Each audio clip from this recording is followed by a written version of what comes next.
Hello and welcome back to another FPL team selection video. Now this one is going out very late. We are on the day of the deadline and it's because I really have no idea what I really wanted to do with my squad throughout this whole week, and of course over the weekend after the FA Cup results, because there's a big debate going on whether game week 30 or game week 31 is going to be the best for a wildcard, and game week 30 seems to be the popular option now after this weekend's FA Cup results. So today I'm going to try and clear everything up with what I want to be doing with my plans, and hopefully it helps you out if you are still a little bit stuck on what you want to be doing. So I'm recording this on Monday night, so this is before any price changes happen, and again I will be totally clear on what is going to be happening. But last week, game week 29, was a huge week for me. You can see with the rank just below me, I'm sitting in 557,000th after being about 950k, and that all came down to the Bruno Fernandes captain,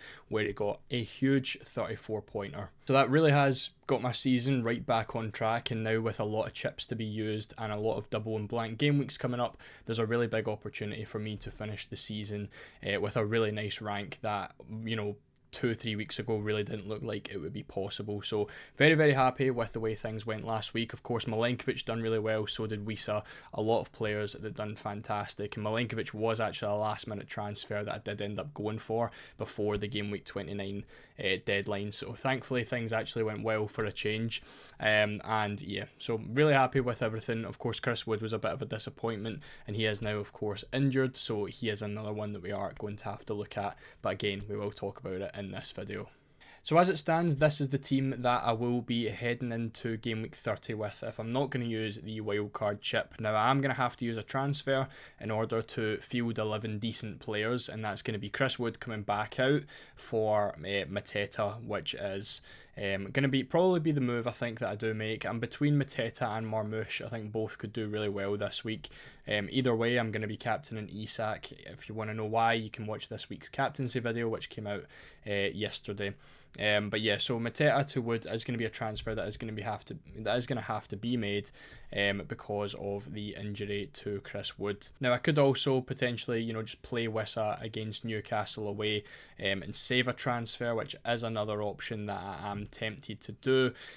But I think the best move I think is just going to be to cover off anyone that does use the wild card in game week 30, and I don't really want to be going into game week 30 without any Palace or, you know, even City players who have, you know, the best fixtures this week, and I could really end up taking a big hit to a rank that I did just, you know, do so well to get back up to last week. Now I'm in a situation, of course, over the last couple of weeks where I obviously didn't free hit in game week 29, and I have used transfers to try and prepare myself for game week 30, because of course the original plan was always to use the wildcard in game week 31, and of course it still is kind of the same situation where we don't actually have the news of when, you know, our doubles and blanks are going to happen. So, you know, I think a big push on the wildcard 30 came from the Haaland injury, and as someone that doesn't actually own Erling Haaland, I don't think it affects me as much as it would, you know, someone of course that owns Haaland would.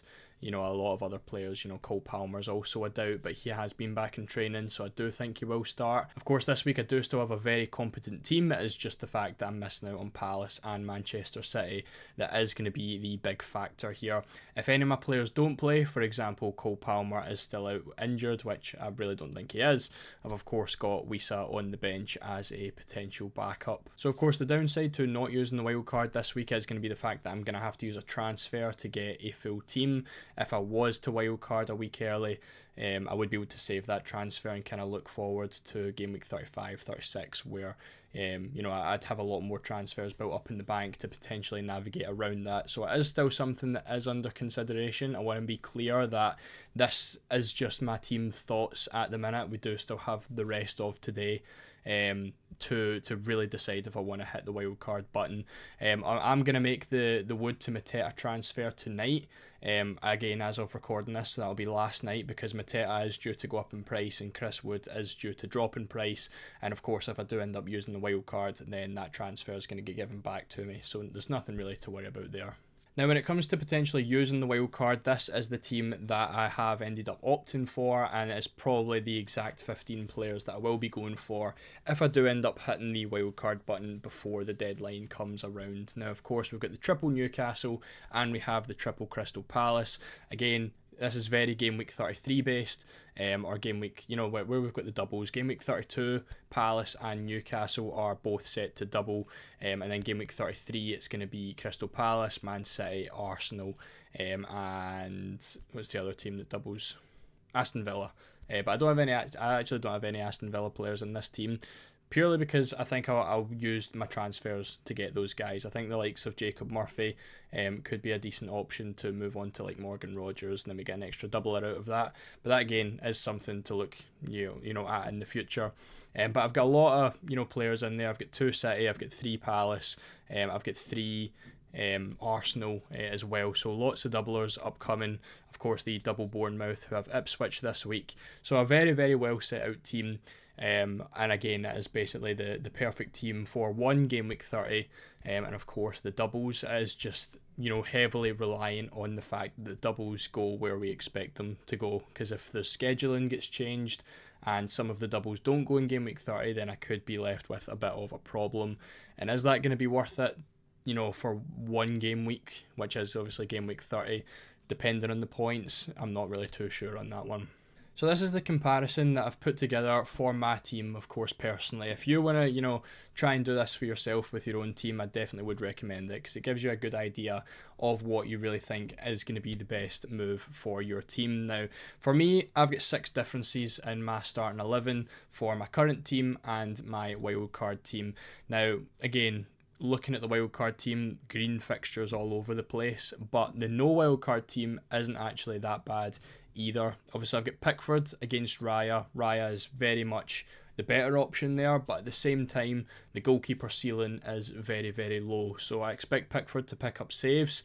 If Raya doesn't keep a clean sheet, there's a very decent chance that Pickford goes and outscores Raya anyway. And even if Raya does keep that clean sheet, there's not going to be a huge difference between him and Pickford over this week, so I'm not really too worried about that.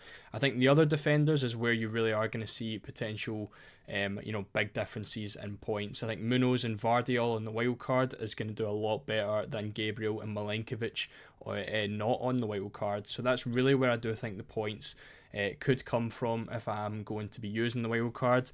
I think the midfield and attack is where it could be, it really could go either way. Obviously not on a wild card. I've got Jared Bowen against Wolves, very, very capable of doing well in that match. Palmer, obviously not in the best of form right now, but it is a big derby match at home. If he's going to, return, it's going to be in that game. So do I keep faith for another game? And then, of course, we've got Bruno Fernandes against Nottingham Forest away, who have dropped off. They are now sitting about the 6th or 7th best defence in the league. And Bruno Fernandes has obviously been in fantastic form. So he's another one potentially I could easily keep for another week and not really have to worry about it.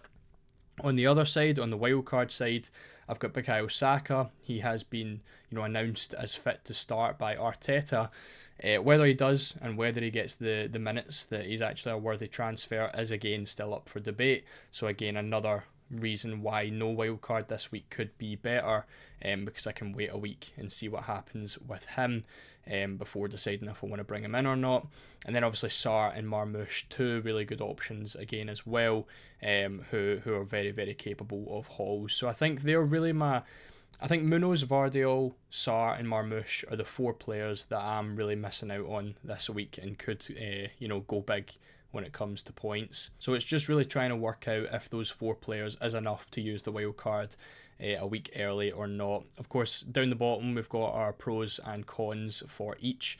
Of course, with the no wild card, we're basically just waiting to see what happens, waiting for news, waiting on what happens with Saka, what happens with Haaland, of course, after his injury at the weekend, and we can wait on fixture confirmations, which should come before the game week 31 deadline, and we'll know exactly when the doubles are going to be, and if there's any scheduling changes, then of course I can prepare for that.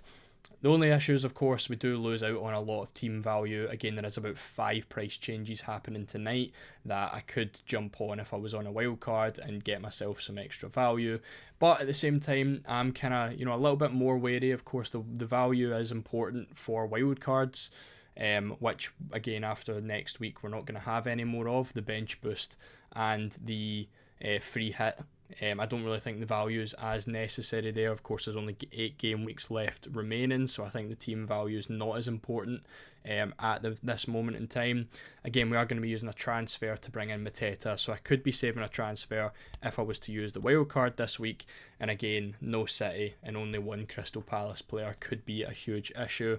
So basically, I'm relying on Palace and City not doing as well as they are expected to do this week with the easier fixtures. So I think I'm kind of in that situation this week where the common FPL saying is, if in doubt then do nothing, and again, I've been spending hours trying to work out if wildcarding is going to be the best move for my team. So as it stands right now, I'm not going to be using the wildcard, and I'm just going to be using 1 transfer. Again, I don't want to absolutely lock that in, but it does feel like it is going to be the smart move for me.